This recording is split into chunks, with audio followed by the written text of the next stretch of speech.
I'm Heather with Heather's Cottage School, and today we're going to talk about learning subtraction.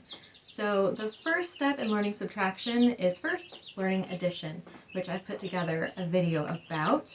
And to learn addition, then you can know that subtraction is the opposite. Instead of adding, you're taking away. And the first thing I typically do with students is we start using manipulatives. And just like I said before, you can use anything as manipulative. Sometimes you use markers or erasers.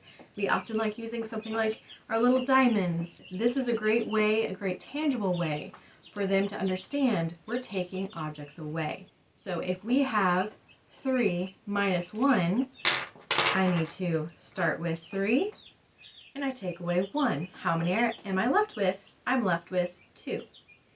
Something I also like to do with students, and it really helps them, is typically students have siblings at home. We all know that kids take toys from other kids, something they're very familiar with. So instead I'll be like, okay, you have 3 diamonds and your sister takes away 1. How many do you have left? And they're like, oh, I only have 2. It's like, that's right. It's a great way to involve something that they know and understand into tangible subtraction. Now, something else I like to do with students is these handy dandy blocks. I've shown them before. I really like them. I think they're nifty. If you have, let's say, 5 minus 2, well, we start with 5. 1, 2, 3, 4, 5.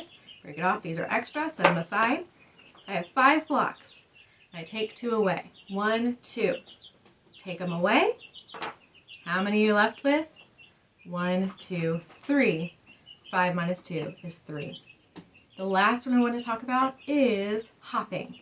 Now, we can do this in several different ways. I have dots on the floor that they use. We can also use a hundreds chart, and they can hop on this. They can either hop forward for addition, or they can hop backwards for subtraction. Another way I can do it is up here on the board. 5 minus 2, 1, 2. It's a 3. Now the great thing about hopping is it shows that both addition and subtraction are directional. This is going to be really important when they start going into negative numbers and different things like that. Once they understand that it's directional, addition versus subtraction, they're going opposite directions, that will be very useful later. How many blocks are you going to start with? 10. You have 10, but look at your problem. How many do you need? 10. What is that? 4. You need 4. 1, 2.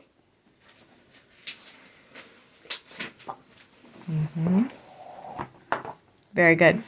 Okay, now how many are you going to take away? 1. Yep, take 1 away. All right, how many are you left with? 1, 2. So 4 minus 1 equals? 3. Very good. Write it down. Good job. Okay, put your blocks back together. Let's do the next one. So those are typically the 3 types of things I use, and they seem to work very well for students. If there's anything that you've used to teach subtraction that you found very helpful, please comment below. I'd love to see what you use.